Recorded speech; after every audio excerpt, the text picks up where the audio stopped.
Good afternoon, everyone. Man, we have a good group. Good to see you, everyone. My name's Ellen Hahn, and I'm the director of UK's Center for Appalachian Research and Environmental Sciences. And we're so happy to have you with us today and to welcome our speaker. And I just want to say that this issue of per and polyfluorinated compounds has gotten on the radar of our Southeast Kentucky counties, and people are concerned about it. So this is very timely. And I also want to just put a plug in that our center's State of the Center's Science annual meeting is December 9th from 9 to 12. So make sure it's on your calendar. And I am going to turn this over to my colleague, Dr. Kelly Pendle. Kelly is the director of UK's Superfund Research Center, and this is a very special environmental health seminar because UK Cares and Superfund Research Center at UK are joining hands and joining forces to have this wonderful environmental health seminar. So thank you and happy holidays, everyone. Thank you. So I'm Kelly Pendle, the director of the University of Kentucky Superfund Research Center, and we work on persistent organic pollutants. We look at them in the laboratory, in the field, and we work with communities that are concerned about these exposures in the environment. We look at PCBs, chlorinated ethanes, and per and polyfluoroalkyl alkyl substances. So we are delighted to have with us Detlef Knappe to share his experiences, his expertise, and his knowledge about the work he's done in North Carolina. So Detlef Knappe is the S. James Ellen Distinguished Professor of Civil Construction and Environmental Engineering at NC State University. He earned his BS, MS, and PhD degrees from the Department of Civil and Environmental Engineering at the University of Illinois at Urbana-Champaign, and he joined NC State in 1996. He's the deputy director of NC State's Superfund Research Center, and the title of their center is Environmental and Health Effects of PFAS.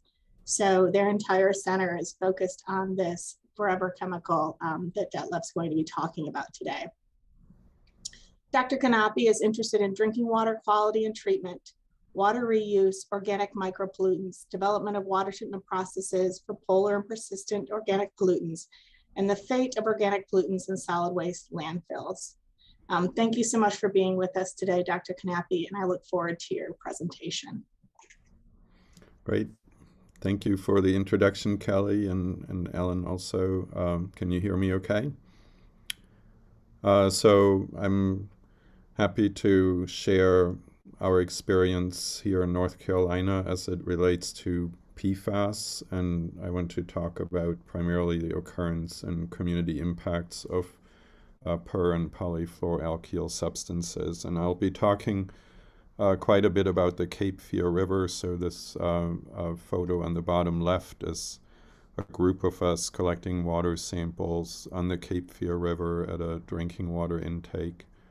And then, of course, none of this work would be possible without my students and postdocs. So here's a fun little drone shot of our research group get together in May when we enjoyed a couple of maskless weeks after getting vaccinated and thinking things were getting better. Like the University of Kentucky, NC State has a P30 center, and I'm a member of that. So that's the Center for Human Health and the Environment. And then our P42 Superfund Center, like Kelly mentioned, is focused on PFAS. And then I'm also a member of the PFAS testing network that I'm going to explain a little bit more about in the presentation. So, it's always tough to start talking about PFAS. I do think a few definitions are always important at the beginning. So we talk a lot about perfluoroalkyl substances. These are probably the most widely studied subclass of PFAS. So these are primarily carboxylic acids, as shown on the left, and sulfonic acids, as shown on the right. And all the carbon-hydrogen bonds in these substances are replaced by carbon-fluorine bonds. So these are perfluoroalkyl acids, and the most widely studied in each of these subgroups are PFOA, at the bottom left and PFOS on the bottom right. And for the PFOA and PFOS structures, I'm also showing the deprotonated forms because these perfluoroalkyl acids are really very strong acids. The pKa is less than 0 for the PFSAs and maybe between 0 and 2 for the carboxylic acids. So at environmentally relevant pHs, these are really anionic substances that we are exposed to through the drinking water. For the perfluoroalkyl acids, sometimes we also talk about long and short chain compounds. So depending on what paper you look at, for the perfluorocarboxylic acids, it's compounds with 7 fluorinated carbons or more, and for the sulfonic acid, 6 perfluorinated carbons or more, where we go from short chain to long chain. And that's important because the longer chain PFAAs are the ones that are most bioaccumulative.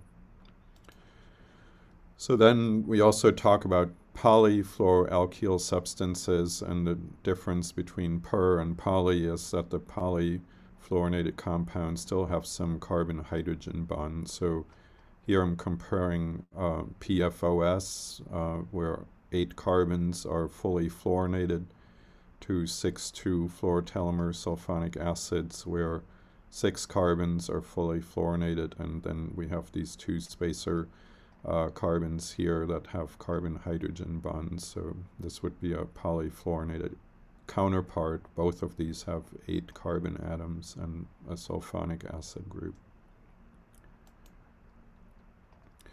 So how do PFAS get into the environment? One important route is the actual manufacture of the fluorochemicals, and then use and disposal of products containing PFAS is also an important pathway how PFAS get introduced into the environment. So PFAS are very common in our everyday lives. Sometimes we know that we're using a product that contains PFAS. Sometimes we don't even know because of really poor labeling or just consumers being unaware. So nonstick coatings, the infamous Teflon pan, right, is one way that we're all aware about PFAS. And but the Teflon pan to me is an interesting item because probably the biggest problem in terms of environmental introduction of PFAS or human exposure to PFAS is really in the production of the pan, and the use phase is perhaps less of an issue. In contrast, if we go to things like grease and oil resistant paper products, so like paper plates or these muffin wraps, and these are all poorly labeled, and so we often don't know whether a particular food wrapper or food contact material even contains PFAS. But in this case, during the use phase, PFAS can get transferred from the paper to the food, and then that's how we get exposed to the PFAS. And so maybe the most famous example here is the microwave popcorn bag. Then water repellent fabrics like Gore-Tex and stain repellents like Scotchgard are other examples. And then firefighting foams are a key pathway through which PFAS have been introduced into the environment, especially through firefighting training activities. So I always like to point out the website at the bottom of the page here, sixclasses.org. This is hosted by the Green Science Policy Institute, and it's designed to help raise awareness which consumer products contain PFAS, because often like I said, we may purchase something we're not even aware that the material contains PFAS. Dental floss or these like some water repellents for car care. There's just so much out there that is unlabeled. And if we have time during Q&A, I can also talk a little bit more about maybe deceptive advertising practices with respect to non-stick pans in this day and age. So PFAS, why are they such a problem? So one is they're persistent organic pollutants. The carbon-fluorine bond is extremely strong. It takes a lot of energy to destroy it. The compounds are useful because of their surfactant behavior and their both water and oil repellent properties. Some PFAS bioaccumulate, others are very mobile. PFAS are ubiquitous. There's barely a place on the planet where you cannot find PFAS. And adverse health effects are associated with some of the more well-studied PFASs. So getting started on research on PFAS can be a bit daunting because the PFAS class includes many different subclasses and thousands of individual compounds. They've been produced for decades, and the EPA master list right now contains more than 5,000 defined chemical structures. This paper here by Wang et al. From 2017 on the never-ending story of PFAS is a really nice one, I think, and so it shows this family tree of PFAS, and here on top are the carboxylic and sulfonic acids that I introduced, and here are the number of peer-reviewed articles at the time this paper was written, and you can see these carboxylic and sulfonic acids are the most widely studied, whereas some of the other PFASs are much less well understood. In terms of health effects, one way we assess exposure is by measuring PFAS levels in people's blood serum, and PFOS, PFOA, PFNA, and PFHXS are widely detected in people around the globe.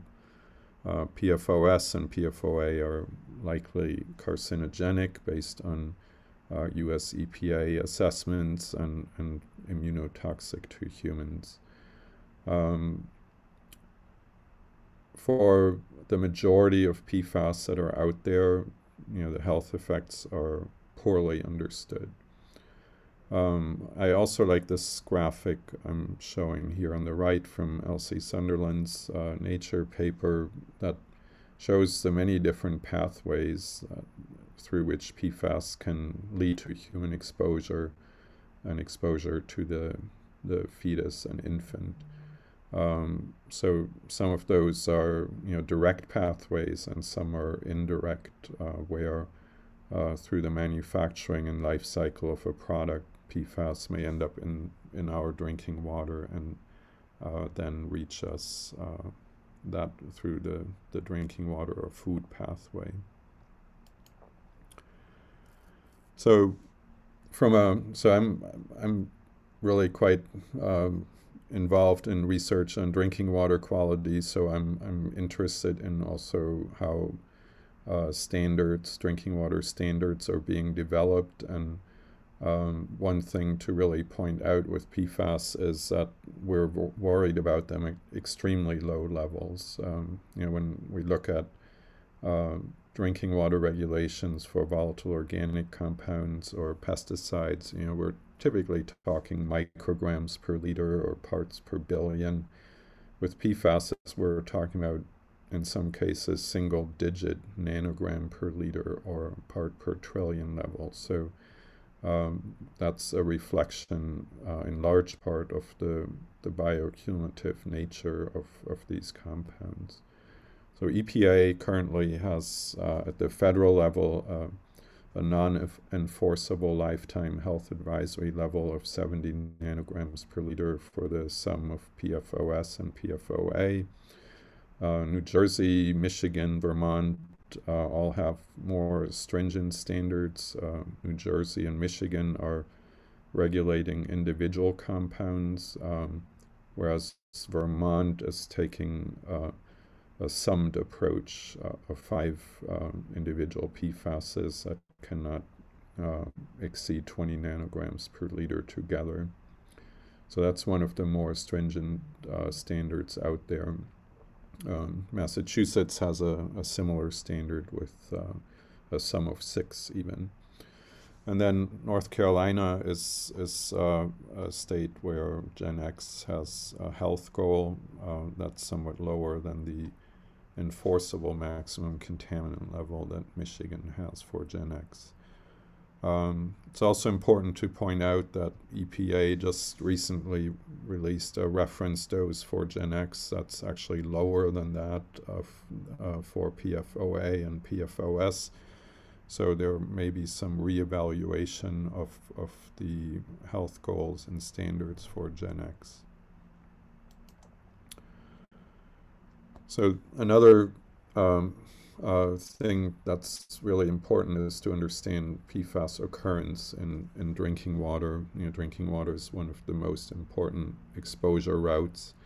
And so the Environmental Working Group has a map where they culled together all available PFAS data they could find on PFAS occurrence in drinking water and other sites.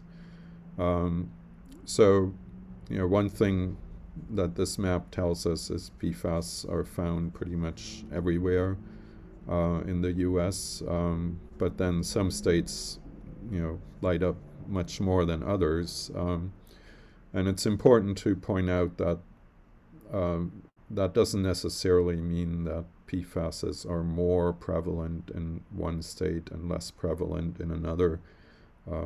If you compare, for example, North Carolina and Virginia, right, neighboring states with very different number of dots on the map, but that's a reflection of which states have extensively looked for PFASs and which states haven't so far.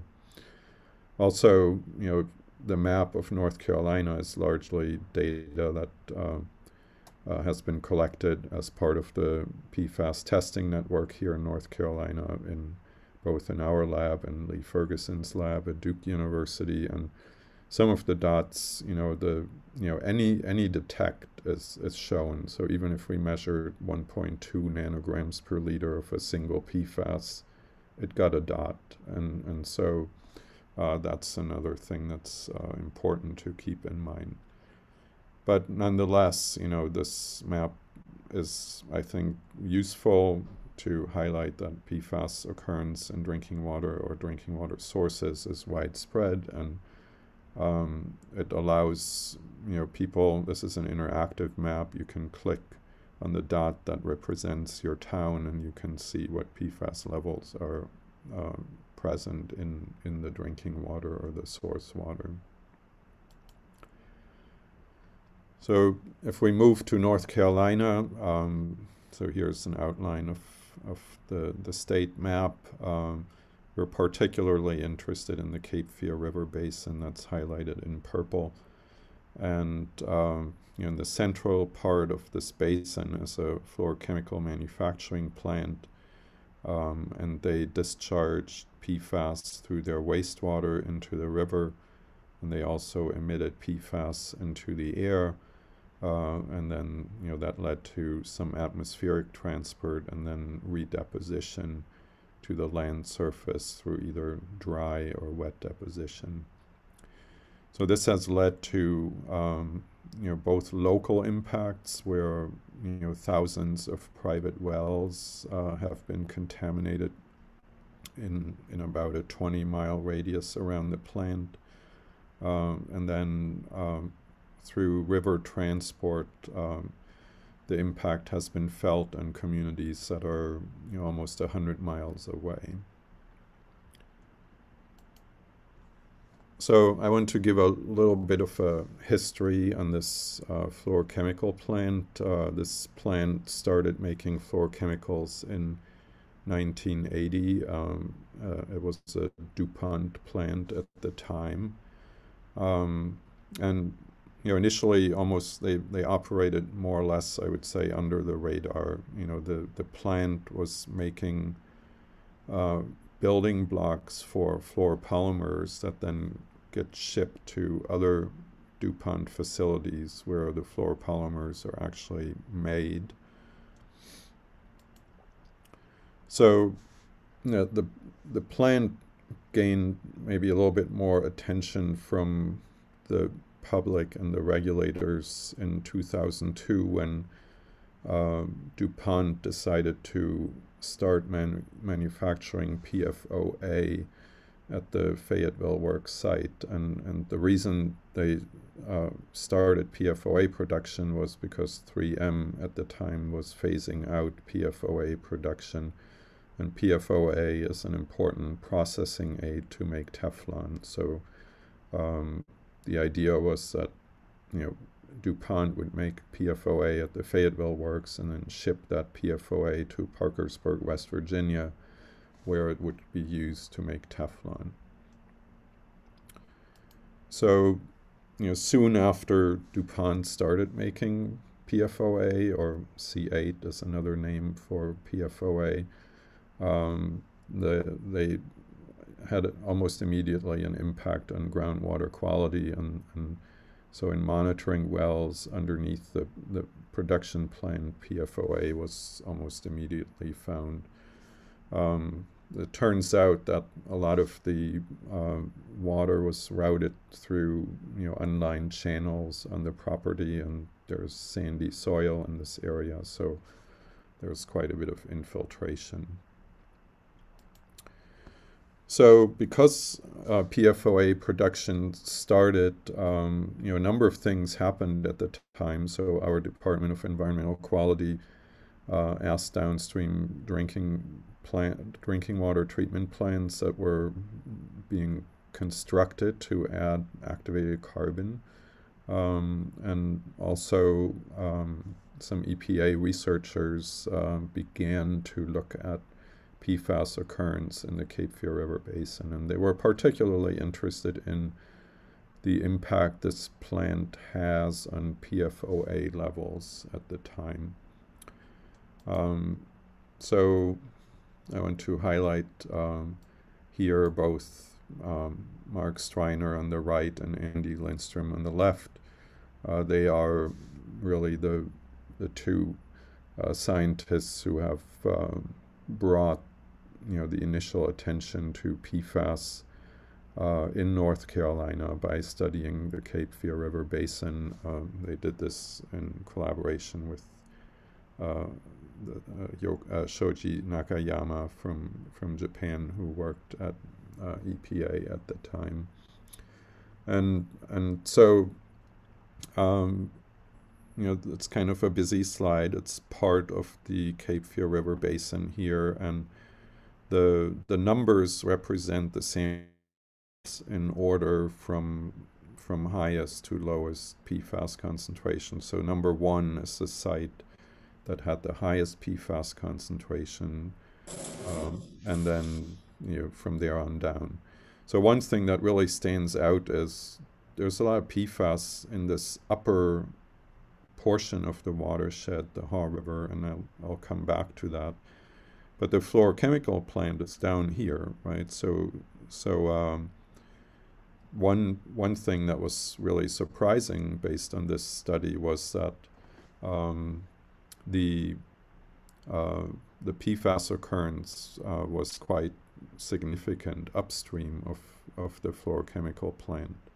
I don't know whether you can all see my mouse when I move it, but it's down by Fayetteville, where the fluorochemical plant is.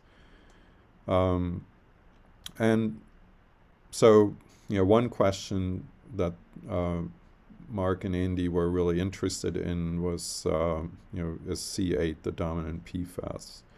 And it turned out to be that it was the dominant PFAS in most of the sites with the highest PFAS concentrations, but not in the wastewater ditch that conveyed the wastewater from the fluorochemical plant to the river. So in that wastewater ditch, perfluoroheptanoic acid was dominant, and C8 or PFOA was present at a lower level. So that was a surprise. So that's site 5 down near the bottom of the map. So that's where the wastewater from the fluorochemical plant entered the river. And the other site that differed was location 11, and that's a tributary called the Little River that drains the Fort Bragg military.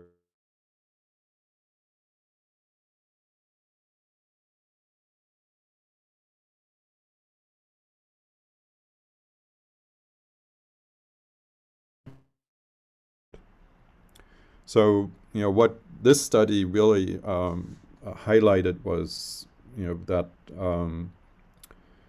PFAS introduction into the river is not just a problem because of the presence of this fluorochemical plant, but also, way upstream of the fluorochemical plant, and then also this tributary from Fort Bragg contributed in important ways.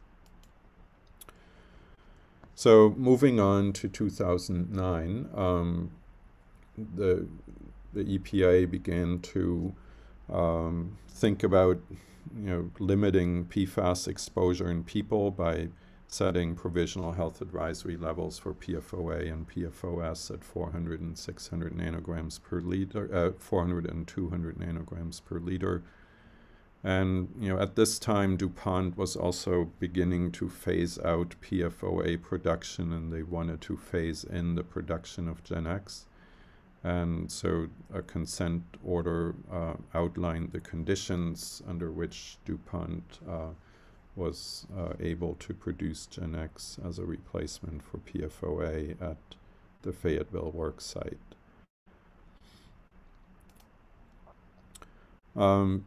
So I started my PFAS adventure in about 2010. We had our first research project to look at adsorption of PFAS to activated carbon, and that brought me together with Mark and Andy, and we had some other projects at the time to look at water quality in the Cape Fear River Basin, and so that was then a question we had based on this 2009 consent order.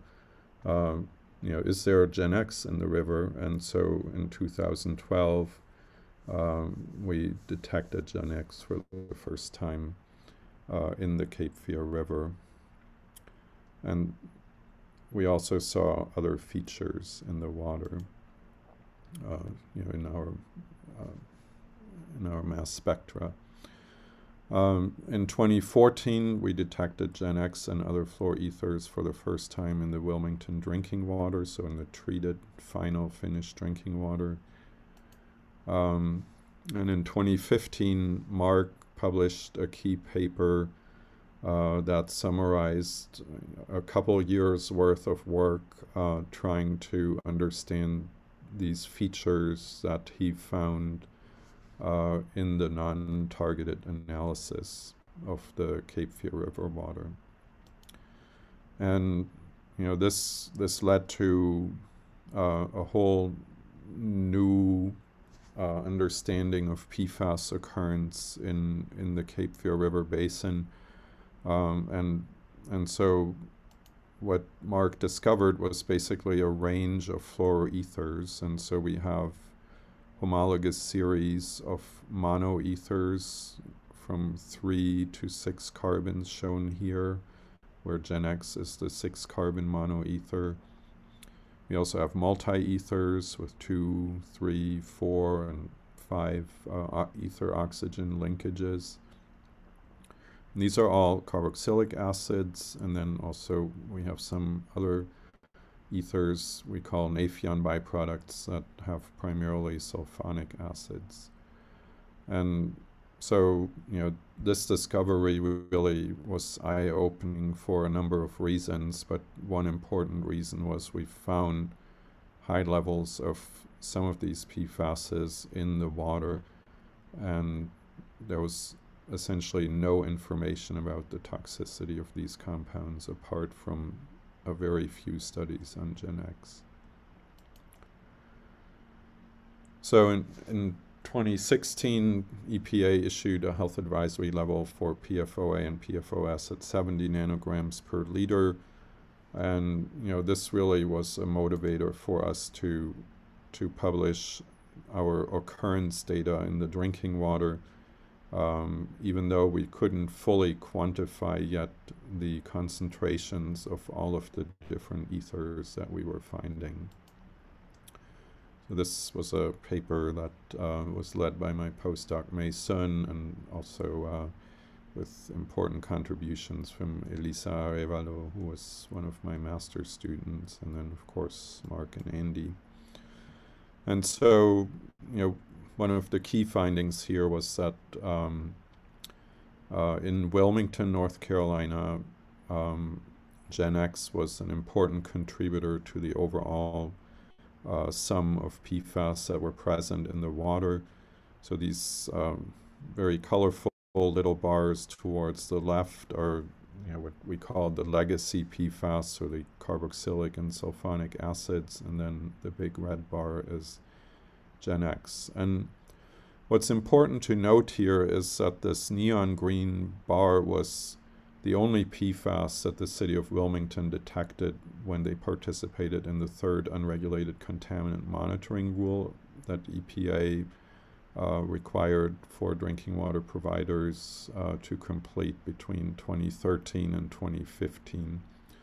And so, based on that data, Wilmington really thought they didn't have a big PFAS problem. The other thing that's important to show here is that the treatment plant, even though it's a very advanced water treatment plant, had no impact on the treatment processes, had no impact on the PFAS levels in the water. So if you look at the red bar on this graph, these are all compounds we could quantify. And now look at the mass spectrometer response of the red bar compared to some of the other fluoroethers we found.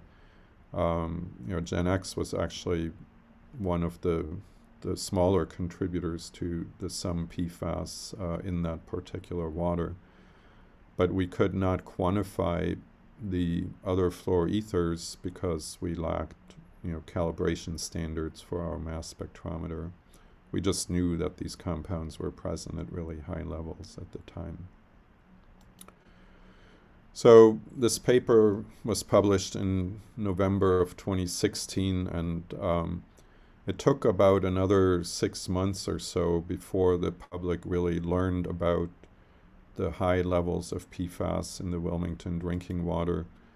And that really was the result of a very well researched and written newspaper article by Vaughn Haggerty, who at the time wrote for the Wilmington Star News. And so, this paper came out on June 8th of 2017, and that really created quite a firestorm in terms of, not just the public being upset about PFAS levels in their drinking water, but also public officials from all sides of the political spectrum felt this was unacceptable.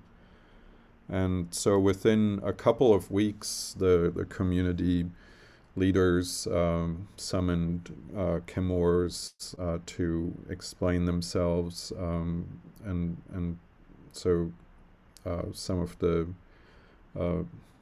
staff from the company came to Wilmington, and with pressure from our Department of Environmental Quality and all the community pressure, the company agreed to collect all of their process wastewater that they thought contained GenX. And so by June 21st, they began to collect the process wastewater at the plant, and we started monitoring, the PFAS levels in the drinking water, and they dropped pretty quickly within the first month. And upon additional investigation, the company then decided to collect additional process wastewaters, and the levels in the drinking water then dropped substantially again.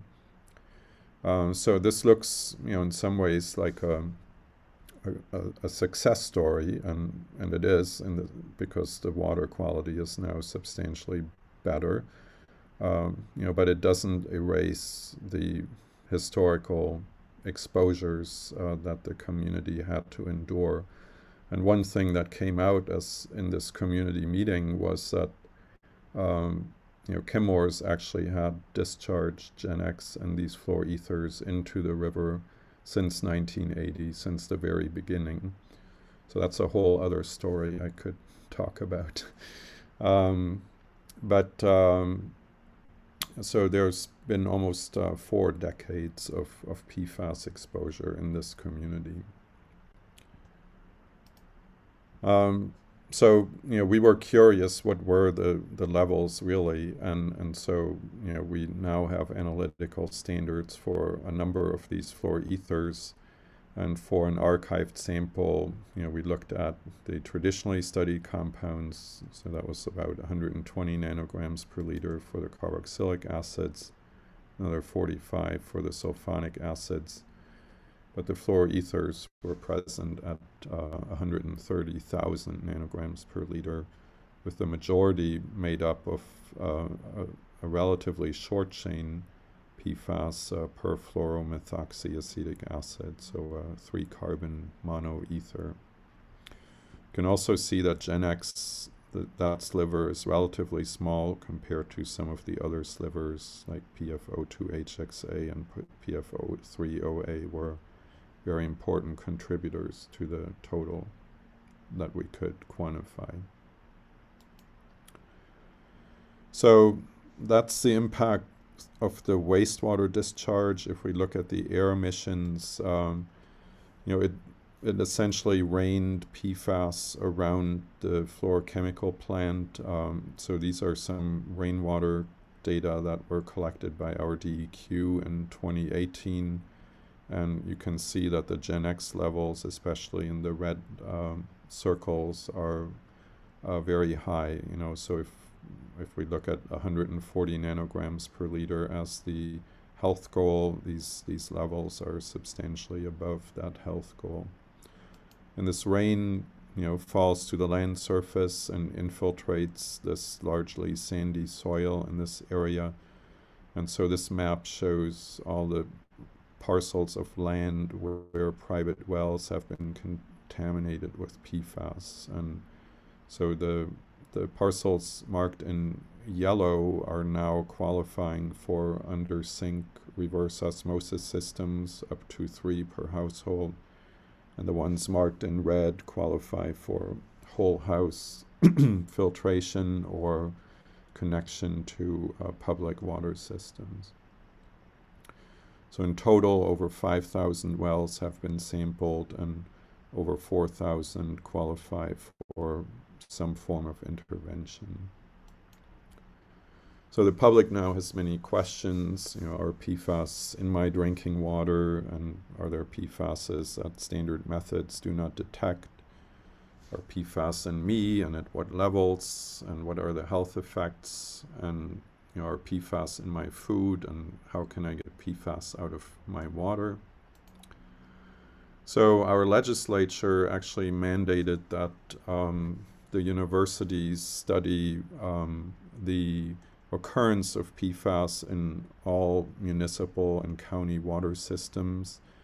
And they delegated this activity to the universities because they felt that the universities were better equipped to do so than our Department of Environmental Quality.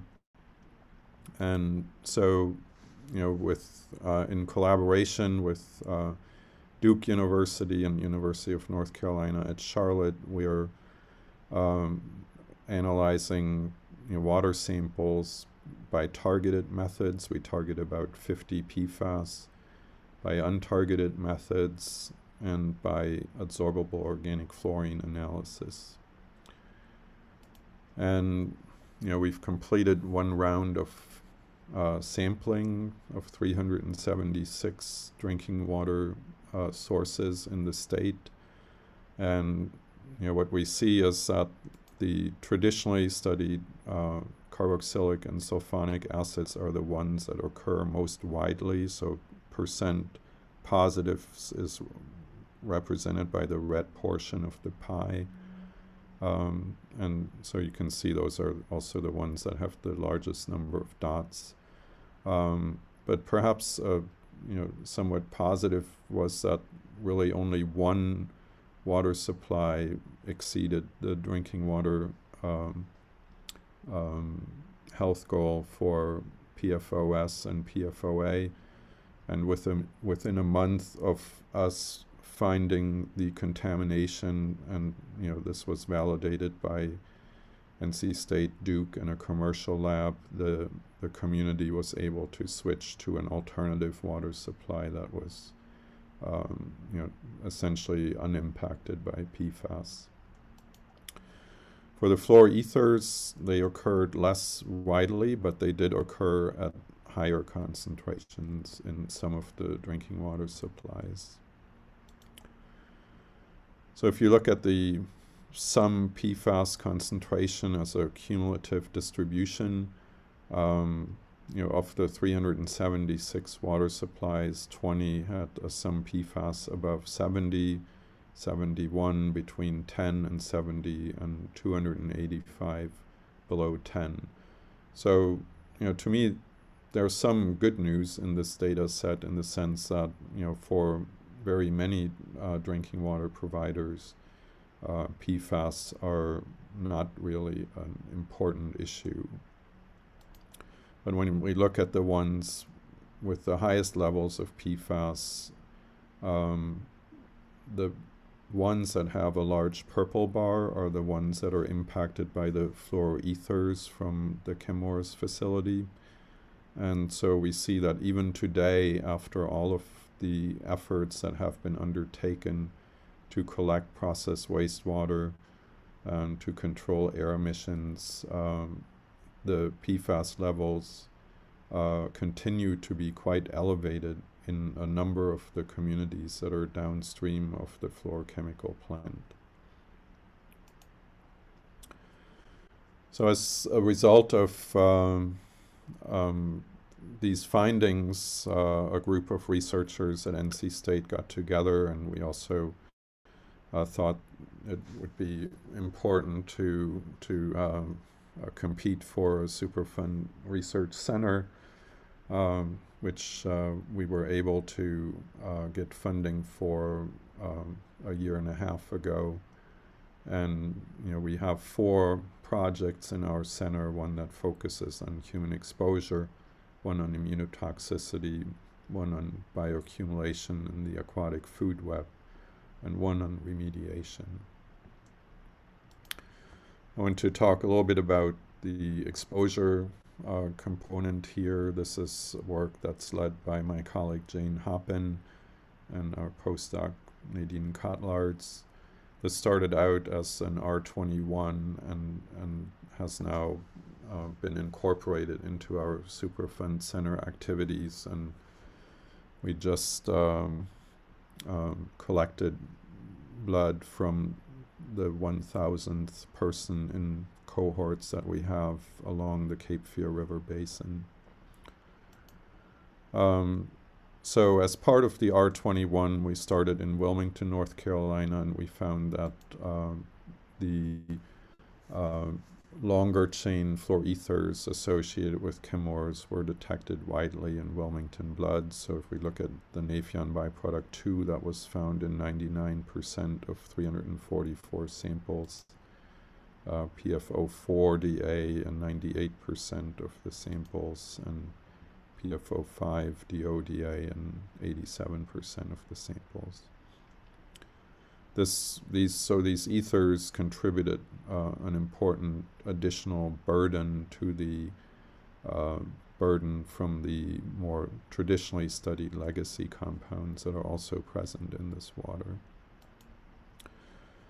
We also looked at 44 participants in the Wilmington study over a period of 6 months. So they gave us blood samples in November of 2017, so about 6 months after the PFAS levels dropped in the drinking water supply, and then again in May 2018, so 11 months after the PFAS levels had dropped. And we can see here that for the fluor ethers, in all cases, the samples that were taken in May 2018 were lower than those in November of 2017, showing that the PFAS burden is also dropping as a result of the lower levels in the drinking water and people switching to alternative drinking water sources or installing home filtration systems. So the presence of PFAS has had important impacts also on public water systems in the state of North Carolina. So Brunswick County and Cape Fear public utilities are both drinking water providers. In the lower Cape Fear River Basin, they are installing new treatment plants. In the case of Brunswick County, at a capital cost of now over $100 million, and Cape Fear serving Wilmington at about $50 million. And the additional operating costs per year is another $3 million per year on top of what they're currently doing. And there are other drinking water providers in the state that are either have started changing their treatment approach to address PFAS or are evaluating how to change their treatment options. For the folks impacted by the PFAS in private wells, one option is to sign up for whole house activated carbon filters. There are 2 big filters in series, each containing 200 pounds of activated carbon. But there are some, public acceptance challenges associated with this. One is that, these water filters would be placed in a locked shed on private property, and also water pressure and flow can be impacted by these filters.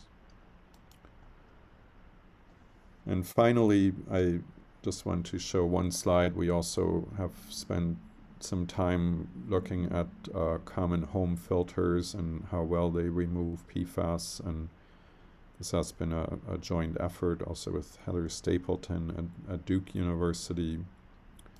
And we recently published a paper in ES&T Letters together, but I just want to highlight here some results for under-sink RO systems. So there's 7 systems that we looked at, and the tap is basically the unfiltered water, and the treated is the RO-treated water. And in all cases, you can see that the RO-treated water was below the limit of quantitation for our method for PFAS. So these RO filters were uniformly effective. So with that, let me stop. We just moved into a brand new building, so we're super excited about that. We have nice labs, and one of your Superfund trainees actually spent her summer here, Ariel Robinson. That was very exciting to host her. And so if you're in the neighborhood, please do stop by. And with that, happy to answer questions. Great, Detlef, thank you so much. That was extremely interesting and informative. And we do have some good things in here, but I'll just go ahead and read this from Becky. Before I read the questions, though, just a reminder to please give us feedback. If you can click on that very brief survey before you hop off, that would be fabulous. So we have a question from Becky Katz. I assume that's University of Louisville, but sorry, Becky, if that's not correct. But what do you know about the other effects besides carcinogenic properties on humans and the effects on other biological entities? Yeah, I think when we look at the health outcomes of greatest concerns, immunotoxicity rates really high.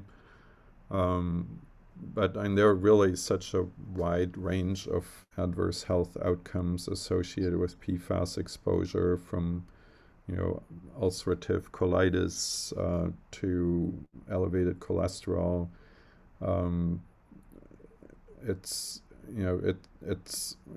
I think there are systemic toxicants, and I think if something messes with your immune system, it can also manifest itself probably in many different ways. So when, in an epi study, we associate elevated levels of PFAS with a particular adverse health outcome, there's still the question, what is the mechanism of the potential adverse health effect. But one of the key ones is really immunotoxicity and questions related to also vaccine effectiveness and things like that. Awesome, thank you. Also, Jamie from U of L asked about the chemical properties that make some PFAS able to bioaccumulate easier than others.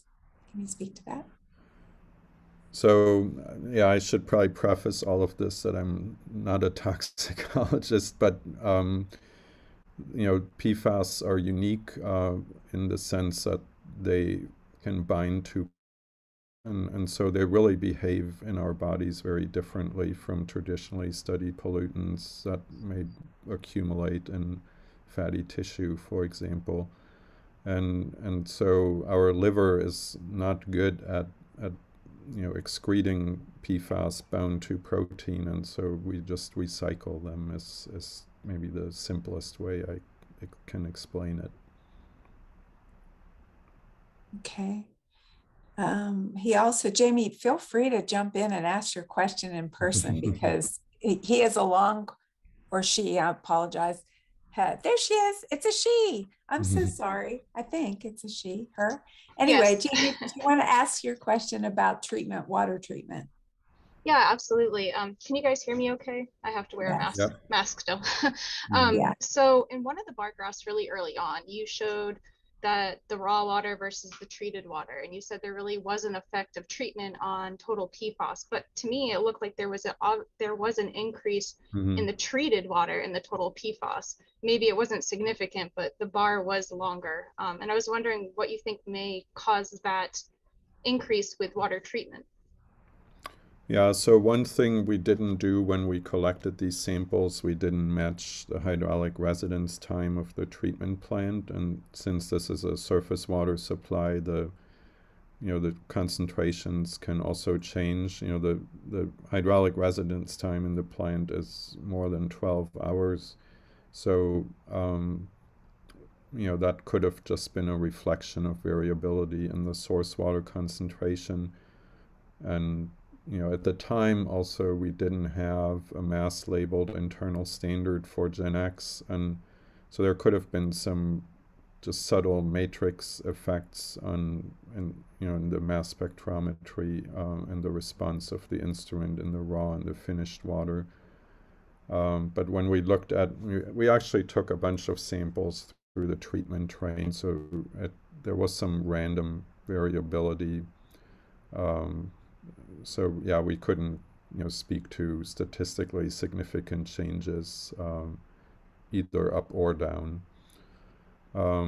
We were curious whether the plant was converting precursors into compounds that we measure, and we looked at that in a follow-up paper, and we did not find precursors to the ethers in the water.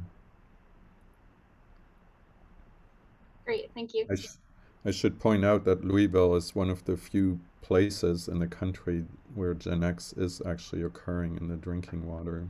The Ohio River is impacted by the Parkersburg discharges, but the levels are, substantially lower than what we were seeing here in North Carolina. Thank you. Are there other questions? I don't see any more in the chat, but feel free to unmute yourself and ask Detlef a question. We do have about 4 minutes left. If anybody has a question, comment.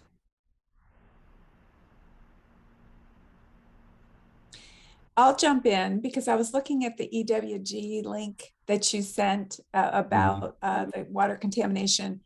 And so the unit of measure that they report is parts per, I think, trillion, parts per thousand, PPT, whatever. PPT is but part per yeah, trillion. so how does that compare to nanograms per liter? It's the same.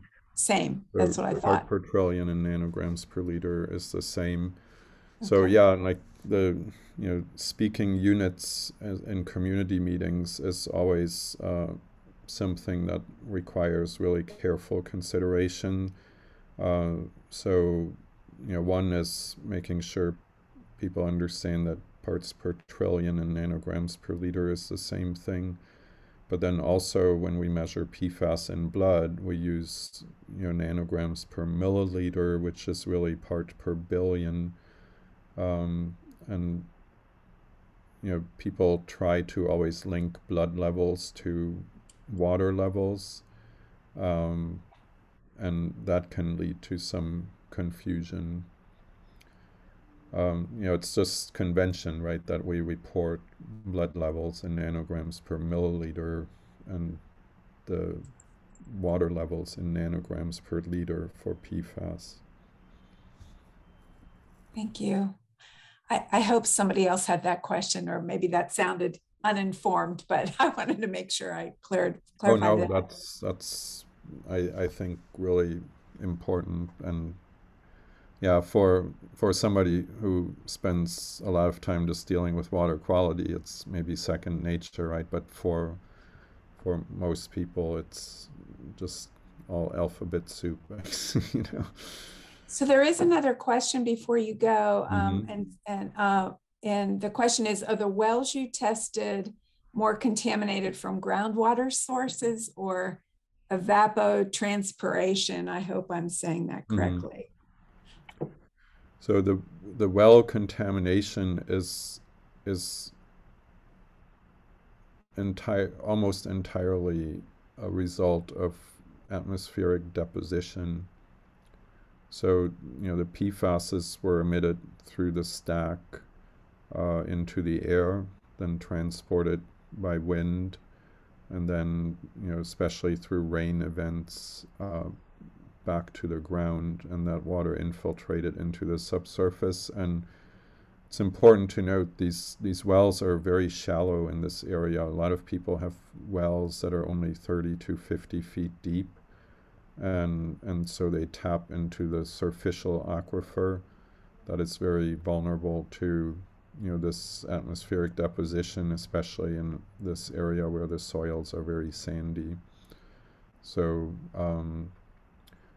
there's a fingerprint of PFAS associated with the private wells that's actually quite different from the fingerprint that we see in surface water.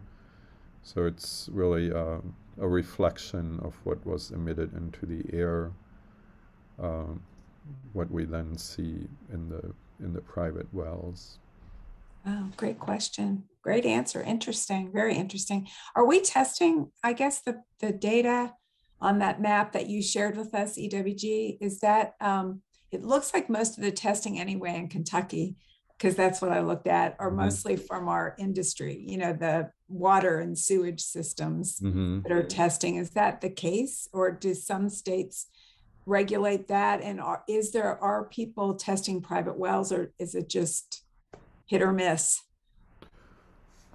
Yeah, and it's so different from state to state. It's tough to keep up. So I don't know specifically whether there's a concerted effort in Kentucky to assess this. I know that a lot of public water providers are, have some PFAS data because of the unregulated contaminant monitoring rule that was conducted between 2013 and 2015. And, some larger systems probably test also just in a proactive manner.